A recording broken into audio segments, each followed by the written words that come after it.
নাহিদ রানার মতো পেসারকে রাখা হলো না একাদশে। বাংলাদেশের অনেকে তো বটেই, ভারতের সঞ্জয় মাজলিকারও বিষয়টি মানতে পারছেন না। নাহিদকে ছাড়া পেস আক্রমণ সাজিয়ে টাইগাররা ভুল করেছেন এবং ভুলের খেসারও দিয়েছে বলে মনে করেন এই আলোচক।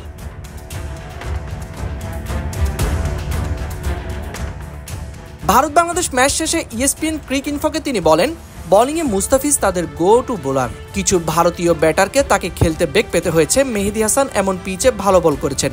এর বাইরে আমি অবাক হয়েছি তারা বিশেষজ্ঞ কোনো পেসারকে খেলায়নি।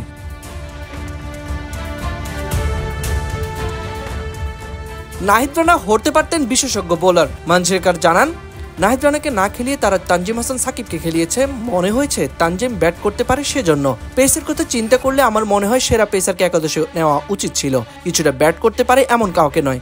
আমি তাদের পেসের সাথে যেতে দেখতে চাই, কিছুটা স্পিন সাথে থাকুক। এভাবেই বাংলাদেশ খেলে থাকে। ব্যাটিং ভালো তাদের, তবে ভারত বা নিউজিল্যান্ডের মতো উঁচু পর্যায়ে নয়।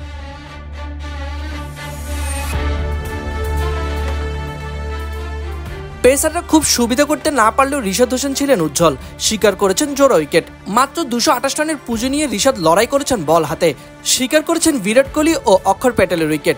10 ওভার বল করে খরচ করেছেন মাত্র 38 রান। তাকে প্রশংসায় ভাসিয়েছেন কুমলে। তিনি বলেন, রিশাদকে আমার বেশ ভালো লেগেছে, দারুণ বল করেছে। ধারাবাহিকভাবে ভালো জায়গায় বল করে গিয়েছে। অবশ্যই পিচ কিছুটা স্লো ছিল, বাউন্স পেয়েছে সে। বিরাটকে আউট করেছে, দারুণ বল করেছে।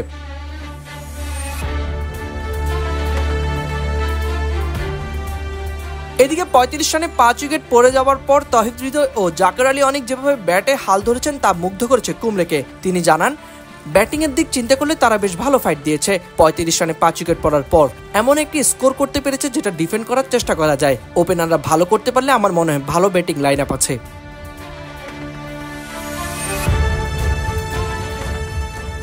তবে শুধু মুগ্ধতা নয়, হতাশাও আছে কুমলের। বাংলাদেশ ক্রিকেট নিয়ে যে পরিমাণ চেষ্টা আর উন্মোদনা, সে পরিমাণ ফিডব্যাক টাইগাররা দিতে পারছে না বলেই ধারণা ভারতীয় এই কিংবদন্তির।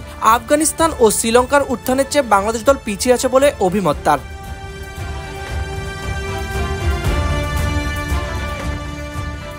কুমলে বলেন, বিষয়টি হতাশাজনক যে তারা 25 বছর ধরে আন্তর্জাতিক ক্রিকেটে রয়েছে, কিন্তু তাদের নিয়ে শ্রীলঙ্কা বা আফগানিস্তানের মতো করে কথা বলতে পারছে না। আপনি চাইবেন তারা সেখানে যাক, তারা অনেক সাপোর্ট পায়। বাংলাদেশে অনেকেই ক্রিকেট ফলো করে, ইনভেস্টমেন্টও অনেক। আপনি চাইবেন তরুণরা ভালো করুক, বাংলাদেশের সবকিছু আছে, কেবল টুর্নামেন্ট সব একসাথে ভালো করতে হবে। সাইদ ইবনে শামস, বিডি ক্রিক টাইম।